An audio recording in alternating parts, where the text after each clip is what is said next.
ហេតុអ្វីបានជាប្រទេសក្រិចបុរាណសម្បូរទៅដោយទស្សនវិទូល្បីៗនៅក្នុងពិភពលោកជាច្រើននៅពេលដែលមនុស្សគិតអំពីទស្សនវិជ្ជាឈ្មោះដូចជាសូក្រាត ផ្លាតូ និងអារីស្តូតច្រើនតែត្រូវបានគេនឹកឃើញមុនគេកំពូលមនុស្សទាំងអស់នេះមិនត្រឹមតែបង្កើតគំនិតនៅក្នុងសម័យបុរាណតែប៉ុណ្ណោះទេថែមទាំងបានចាក់គ្រឹះនៃអរិយធម៌លោកខាងលិចផងដែរប៉ុន្តែហេតុអ្វីបានជាទស្សនវិទូដ៏ល្បីៗនៅលើពិភពលោកជាច្រើនមានប្រភពជាពិសេសចេញពីប្រទេសក្រិចបុរាណហើយមិនមែនមកពីកន្លែងផ្សេងដទៃទៀតចម្លើយគឺដោយសារតែប្រទេសក្រិចបុរាណស្ថិតនៅក្នុងការរួមបញ្ចូលគ្នានៃនយោបាយវប្បធម៌ភូមិសាស្ត្រភាសានិងកលៈទេសៈនៃប្រវត្តិសាស្ត្រផងដែរកត្តាមួយចំនួនខាងក្រោមនេះធ្វើឲ្យប្រទេសក្រិចសម្បូរទៅដោយអ្នកប្រាជ្ញទស្សនវិទូទី1គឺឥទ្ធិពលនៃលទ្ធិប្រជាធិបតេយ្យនិងការសិក្សាលក្ខណៈពិសេសមួយនៃប្រទេសក្រិចបុរាណគឺក្រុង Athens ដែលយើងនិយមហៅថាទីក្រុងអាតែននោះគឺជាប្រព័ន្ធប្រជាធិបតេយ្យរបស់ខ្លួនដែលមិនដូចទៅនឹងរបបរាជាធិបតេយ្យឬក៏របបនៃអំណាចចក្រភពដែលត្រូវបានប្រមូលផ្ដុំទៅដោយអ្នកគ្រប់គ្រងតែមួយឬក៏អ្នកសាសនាក្រុងអាតែនបានលើកកម្ពស់សេរីភាពទៅលើការជជែកដេញដោលជាសាធារណៈសន្និបាតបើកចំហដែលមានការចូលរួមពីប្រជាពលរដ្ឋរបស់ក្រិចគ្រប់រូបមានសិទ្ធិនិយាយនិងប្រកែកមិនថានៅក្នុងរឿងនយោបាយឬនៅក្នុងតុលាការនោះឡើយបរិយាកាសនេះមានតម្លៃខ្ពស់លើការវែកញែកដោយប្រើប្រាស់ហេតុផល logic ឬគេហៅថាតក្កវិជ្ជានិងការបញ្ចុះបញ្ចូលទាំងនេះគឺជាជំនាញនៃទស្សនវិទូដែលបានរៀននិងចេះយ៉ាងស្ទាត់ហើយពួកគេកំពុងតែសម្រួចឲ្យកាន់តែពូកែទស្សនវិជ្ជាគឺជាផ្នែកបន្ថែមមួយដែលមានពីធម្មជាតិនៃទម្លាប់នៃប្រជាធិបតេយ្យនៃការសួរដេញដោលនិងការជជែកវែកញែកអំពីគំនិតសាសនាដែលអនុញ្ញាតឲ្យមានការសួរសំណួរសាសនារបស់ក្រិចបុរាណគឺជាកត្តាជំរុញឲ្យមានការសួរជជែកដេញដោលផងដែរមិនដូចជាប្រព័ន្ធ monotheistic ដែលនិយាយអំពីសាសនាដែលមានព្រះតែមួយទេវកថារបស់ក្រិចបានពិពណ៌នាអំពីព្រះដែលមានលក្ខណៈដូចមនុស្សពេលខ្លះនិយាយអំពីព្រះនោះ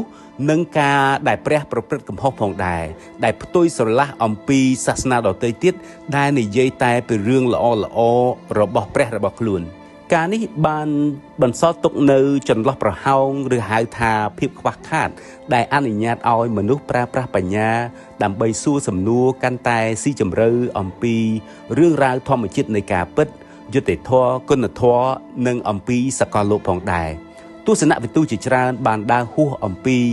ទេវកថានិងស្វែងរកការពន្យល់ដ៏សមហេតុផល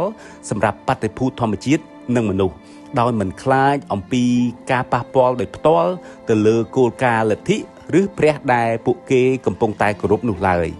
ស្មារតីបើកចំហខាងប្រើបញ្ញាដើម្បីបើកឲ្យមានការសួរដេញដោលនៅគ្រប់វិស័យបែបនេះធ្វើឲ្យប្រទេសក្រិចបុរាណក្លាយទៅជាកន្លែងបង្កាត់ពូជរបស់អ្នកទស្សនវិជ្ជាផងដែរ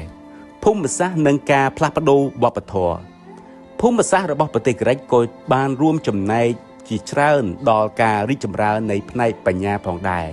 ដោយមានទីតាំងនៅផ្លូវបំបែកនៃទ្វីបអឺរ៉ុបអាស៊ីនិងអាហ្វ្រិកប្រទេសក្រិចមានទំនាក់ទំនងជានិច្ចជាមួយនឹងអរិយធម៌ផ្សេងទៀតតាមរយៈការធ្វើពាណិជ្ជកម្មនិងការរុករកអ្វីថ្មីៗប្រជាជនក្រិចបុរាណបានរៀនផ្នែកតារាសាស្ត្រពីក្រុមជនជាតិ Babylonian ហើយក៏បានរៀនគណិតវិទ្យានិងថ្នាំពីជនជាតិអេហ្ស៊ីបក្រៅពីនេះពួកគេក៏បានជួបប្រទះនៅគំនិតនយោបាយនិងសិលធម៌ថ្មីៗពីជនជាតិ Persians ជាជាងគ្រាន់តែទទួលយកចំណេះដឹងតែនេះទស្សនវិទូក្រិចបានស្វែងរកការវិភាគនិងការរៀបចំប្រព័ន្ធដោយដាក់នៅមូលដ្ឋានគ្រឹះនៃការស៊ើបសួរដើម្បីអង្កេតរកហេតុផលសមរម្យអំណាចនៃភាសានិងការអប់រំភាសាក្រិចខ្លួនឯងមានវិជ្ជស័ព្ទដ៏សម្បូរបែបនិងភាពបត់បែនរបស់វាដែលធ្វើឲ្យវាក្លាយទៅជាឧបករណ៍ដ៏ល្អសម្រាប់ការគិតបែបអរូបីពាក្យដូចជាភាសាអង់គ្លេសកំពុងតែប្រើដូចជា ethics ដែលមានន័យថាសិលធម៌ democracy ដែលមានន័យថាលទ្ធិប្រជាធិបតេយ្យ philosophy មានន័យថាទស្សនវិជ្ជានិង logic ដែលមានន័យថាបែបតក្កវិជ្ជានោះសិតតែជាភាសារបស់ក្រិច ទាំងអស់នេះបានឆ្លុះបញ្ចាំងអំពីសមត្ថភាពនៃវប្បធម៌នៅក្នុងការបង្កើតគំនិតនិងការដាក់ឈ្មោះគំនិតផងដែរការអប់រំត្រូវបានគេវិតម្លៃខ្ពស់ផងដែរគ្រួសារអ្នកមានតែងតែជួលគ្រូមកបង្ហាត់បង្រៀនហើយសាលារៀនដូចជា Plato's Academy Aristotle's Lyceum បានក្លាយទៅជាមជ្ឈមណ្ឌលសម្រាប់ការរៀនសូត្រកម្រិតខ្ពស់ដែលបានទាក់ទាញសិស្សមកពីទូទាំងតំបន់នៃសមុទ្រ Mediterranean ផងដែរវត្តមានរបស់ស្ថាប័នបណ្ដុះបណ្ដាលទាំងអស់នេះបានធានាថាទស្សនវិជ្ជាមិនមែនគ្រាន់តែជាការស្វែងរកអ្នកគិតតែម្យ៉ាងប៉ុណ្ណោះទេប៉ុន្តែជាទំនៀមទម្លាប់មួយដែលបានឆ្លងកាត់ជាច្រើនជំនាន់ផងដែរ